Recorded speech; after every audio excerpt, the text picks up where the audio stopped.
Son muchos los colegas que me frenan en la calle preguntándome cómo se hace para firmar un contrato de historieta. Si bien este no es mi terreno, sino el de un abogado especialista en derecho de autor, me propondré hablarles de todo lo que rodea al contrato para saber mejor dónde estamos parados al momento de firmarlo. Comenzaremos por dar una noción básica de las cifras del mercado en el que nos proponemos mover. En el caso de Argentina, si el precio de la venta al público de un libro es, por ejemplo, digamos una cifra fácil, 10, de esos 10 hay aproximadamente entre 4 y 5 que se queda el librero. No sé si incluso en las grandes cadenas como Jenny, Cúspide o el Ateneo, esta cifra llega a remontar a 6. De los otros 5 aproximadamente que quedan, uno va para el distribuidor y los otros 4 van para el editor. Con estos 4 el editor deberá pagar A, los costos de impresión, que son equivalentes aproximadamente a 1.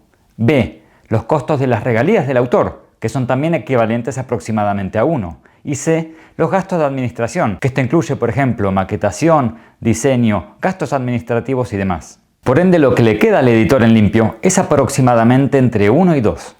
Estas cifras en el mercado franco-belga son más o menos parecidas. Un 4 para el librero, 1 para la distribución, 1 para la difusión, que es algo que en Argentina lo hacen entre el distribuidor y el editor, pero en Francia tiene un oficio particular, que consiste en la persona que visita al librero para ofrecerle el catálogo de publicaciones y seducirlo para que éste le haga pedidos. En este caso también 4 quedan para el editor y más o menos 1 para el autor. Cabe aclarar que cuando digo más o menos 1 para el autor, es porque esta cifra oscila entre el 6 y el 14%. Viendo entonces que el editor no gana muchísimo más que el autor, ¿dónde está su negocio? Aclaro estas cifras porque solemos tildar al editor de una especie de monstruo capitalista que intenta robarnos todo. Puede que en algunos casos sea así, pero no en todos. El negocio de hacer rentable una editorial es muy diferente en el mercado franco-belga comparándola con el de Argentina. En el franco-belga, el 5% de los libros que publica un editor suelen ser los que venden mucho y sostienen todo. Para darse una idea de estos números, un libro de Asterix cuando sale vende aproximadamente 2 millones de ejemplares en el mercado franco-belga, otros 2 millones en el mercado de Alemania. Y no es el único que vende mucho. Son numerosos los títulos que superan el millón de ejemplares vendidos. Otro 15% de lo que publica un editor franco-belga da un resultado neutro, es decir, ni pierde ni gana. El 80% restante va a pérdida. Yo me he atrevido a hacer una pregunta que es un tanto tonta, pero me atrevo a compartirla. ¿Por qué entonces el editor publica este 80% que va a pérdida?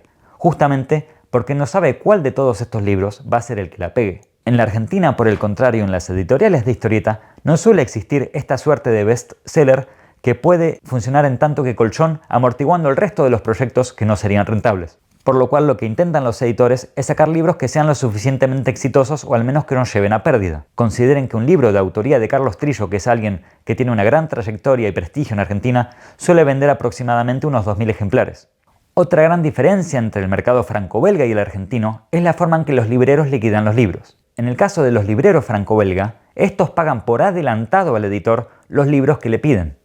Una vez pasado un tiempo, los libreros devuelven al editor los libros que no vendieron y este se los reembolsa. Esto le permite al editor contar con un montón de plata que le entra apenas sale el libro y con esta plata puede invertir a su vez en más libros, lo que genera una especie de rueda especulatoria con la publicación. Esto puede ser criticable ya que tiene sus pros y contras, pero lo que sí es una certeza es que el mercado genera una gran producción de libros. Por el contrario, en Argentina, las ventas en las librerías se manejan por comisión. Esto es decir que los libreros reembolsan al editor una vez que hayan vendido. Los libreros pequeños suelen tardar en pagar entre 1 y 2 meses. Las grandes cadenas como Jenny, Cúspide y el Ateneo tardan entre 3 y 4. A esto se le suma la contra de la inestabilidad de la moneda nacional, considerando que desde el momento en que uno imprime el libro, recaudará plata recién unos 4 o 5 meses después. Es por eso que los editores recurren a los métodos de la preventa y la asistencia a ferias, ya que en estos casos, en vez de ver el 40% del precio de la venta al público, ven su totalidad. Obviamente esto implica trabajo, tanto la gestión de la preventa como la asistencia a las ferias, que implica armar y desarmar el stand, llevar el changuito, volver a armarlo, desarmarlo, tener que estar ahí administrando la caja, pasar todo el fin de semana encerrado en una feria. Es algo que puede ser divertido hacer una vez, pero mantenerse con disciplina y constancia asistiendo a todas las ferias que se presentan durante el año termina siendo un trabajo tedioso. Es por esto que las editoriales argentinas suelen durar poco, y las que logran persistir son las que tienen paciencia, perseverancia y disciplina. Concluyendo, los editores argentinos la suelen remar bastante. Los editores franco-belgas, en cuanto a los pequeños, suelen remarla un poco si se quiere también, pero están en un contexto mucho más favorable. Y por el contrario, los grandes editores de allí suelen ser realmente magnates. La primera vez que me vi comprometido a firmar un contrato de historieta fue para la historieta Sarna con guión de Carlos Trillo para la editorial Albin Michel en Francia.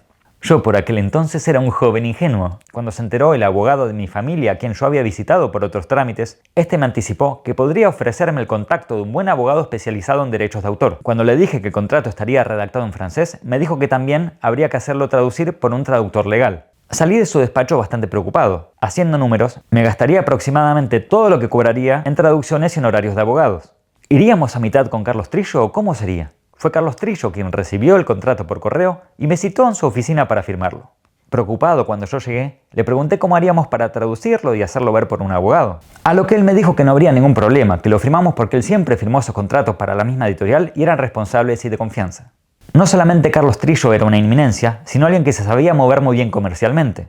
Parado frente a él, tenía a mi izquierda su enorme biblioteca llena de los ejemplares de los libros que él había publicado. Esto daba a deducir que tenía mucho más noción de yo acerca de cómo firmar un contrato. Por lo que procedimos junto a Trillo a firmar el contrato y todo se desenvolvió perfectamente. Esta anécdota me lleva a darles el primer consejo.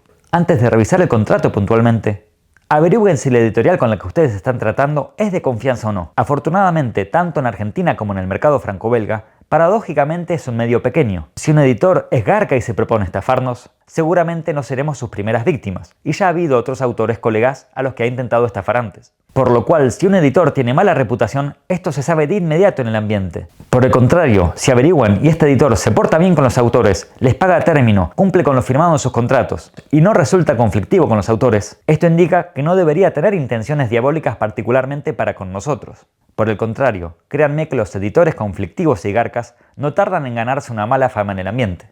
Me cabe confesarles que más de una vez incluso he publicado libros con editores de confianza con los que mismo no hemos ni siquiera firmado contratos y jamás tuve problemas. Incluso al día de hoy sigo recibiendo liquidaciones de su parte. Habiendo aclarado el contexto y yendo al contrato en sí, en definitiva lo que haremos es negociar, cediendo los derechos de nuestra obra a cambio de dinero. De más está decirlo que el derecho no es mi especialidad. Por eso es muy posible que aquí corra yo el riesgo de ser una máquina de decir pelotudeces. De hecho, mi tío, que es abogado, si estuviera viendo este video, la próxima vez que lo visite en su casa, me perseguirá a escobillonazos. Lo que suelen ofrecer los contratos es pagar un avance por una cantidad precisa de ejemplares de nuestra obra que el editor se propone vender. Por lo cual, por la venta de libros que no hayan superado esta cifra, no veremos ningún dinero extra. Una vez superada esta cifra de ventas, el autor pasa nuevamente a cobrar por libro vendido. Esto debe estar estipulado en el contrato, e incluso cuanto más se venda, el porcentaje que tocará el autor debe ser mayor.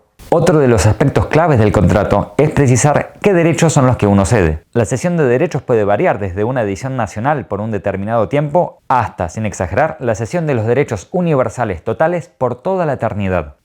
Lo que suele pasar, yendo a lo concreto, es que los editores que son pequeños suelen pagar poco y es coherente que uno entonces guarde los derechos ya sea para publicar en otras partes del mundo como también para las adaptaciones. Y los editores que son más pesados suelen pagar más, pero a su vez intentan quedarse con todos los derechos de nuestra obra. Quedarse con todos los derechos de nuestra obra quiere decir puntualmente que, en el caso de que aparezca algún interesado, sea tanto para publicarla en otro país como para adaptarla a otro formato, sea a una toalla, una obra de teatro, un videojuego, una película, por ejemplo, en ese caso el editor venderá los derechos con nuestro aval y nos pagará a nosotros el 50% de las ganancias. La realidad de lo que suele pasar en estos casos es que los editores suelen quedarse sentados sobre los derechos y si el libro no resulta ser un bestseller, no se calentarán mucho en moverlo. Estos, en síntesis, son los grandes rasgos de un contrato. Esto no implica que en cada caso ustedes puedan llegar a un acuerdo diferente.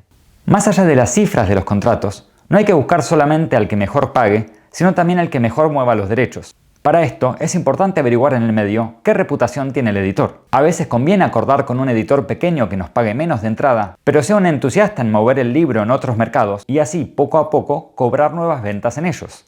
La otra opción, de conseguir un editor grande que nos pague un avance mayor, pero luego, debido a que tiene un enorme catálogo, no se ocupe enormemente de nuestro libro y se siente sobre nuestros derechos a dormir la siesta y nuestro libro quede estancado.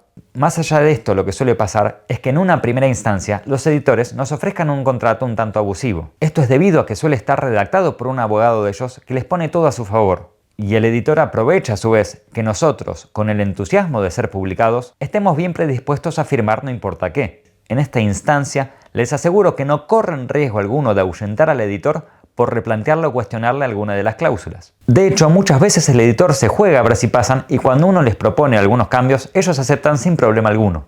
Llegados ustedes a esta instancia de firmar un contrato, pueden consultarle a colegas que han firmado con la misma editorial si lo que les ofrece es coherente o no. Yo lo que suelo negociarle a los editores extranjeros es que, cuando se proponen a comprarme todos los derechos de una obra, al menos me dejen libre los derechos de la publicación de la obra en Argentina. Ellos suelen ceder sin problemas y esto me permite a mí poder publicarla en mi país. Algunos editores podrán osar exigirles un contrato de exclusividad para vuestras futuras publicaciones. Intenten negarse.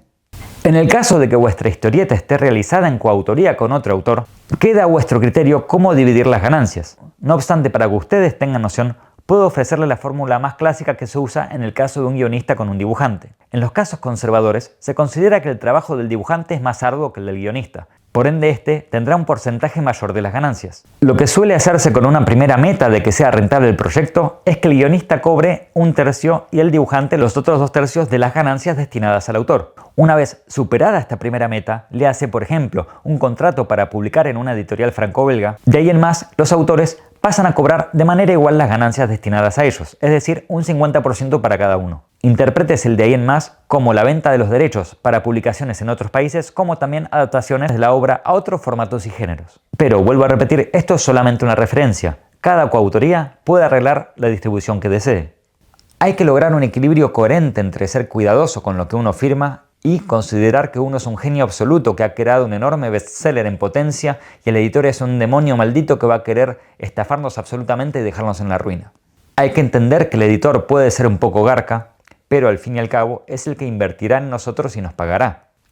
No solo hay que considerar el contrato, sino también todo el aspecto administrativo que le sigue, porque de haber un quilombo, obviamente no vendrá en ese momento sino después. Por lo cual, es ideal que el intercambio con los editores se realice por correo electrónico. El correo electrónico puede ser una evidencia mucho más contundente en comparación a lo que puede ser un mensaje de texto o alguno de alguna otra aplicación. Al menos hay momentos claves en los que hay que tener evidencia por escrito, por ejemplo de instancias como la de entregar el proyecto en alta definición. Asegúrense de tener un correo electrónico del editor acusando el recibo de estos. No hace falta para nada que esto sea forzado. Puede ser simplemente un mensaje del tipo: estimado editor, aquí le envío los archivos en alta definición definitivos. Le pido por favor me confirme el recibo de los mismos. A lo que si el editor les responde: estimado autor, he recibido sin problema los archivos, eso ya es evidencia para corroborar que ustedes han cumplido con lo pactado en el contrato. En vuestra casilla de correo, en una carpeta aparte, guarden todos los mensajes relacionados con este libro. Mismo también las liquidaciones que luego recibirán regularmente. B. Es importante que lleven un registro de la situación de sus obras respecto a los derechos. Es decir, en la carpeta de cada historieta al menos agregar un Excel o un Word en el que digan, por ejemplo, para tal país lo tiene tal editor y los derechos vencen en tal año. O tal editor posee los derechos para la adaptación, para la publicación en tal territorio, etcétera, etcétera. Porque al principio uno lo retiene, pero después se empiezan a acumular las obras y uno no logra retener en qué estado está cada una. Si les va bien, esto va a empezar a pasarles y lo que queremos es que a usted le vaya bien. Conclusiones. A. Atrévanse a molestar a colegas. La situación lo merece y ellos sabrán comprender. B. De haber sido estafados enormemente por un editor, esto quiere decir a su vez que a vuestra publicación le ha ido enormemente bien también. De ser este el caso, seguramente ustedes estén más focalizados en la elaboración de vuestro futuro proyecto que, para la conveniencia de vuestra carrera, sería lo ideal que lo publiquen pronto, a estar agarrándose la cabeza porque podrían haber ganado un poco más de plata de la que están ganando con el proyecto con el que han sido estafados. Además, en esta situación, estarán mejor posicionados para firmar el nuevo contrato. C.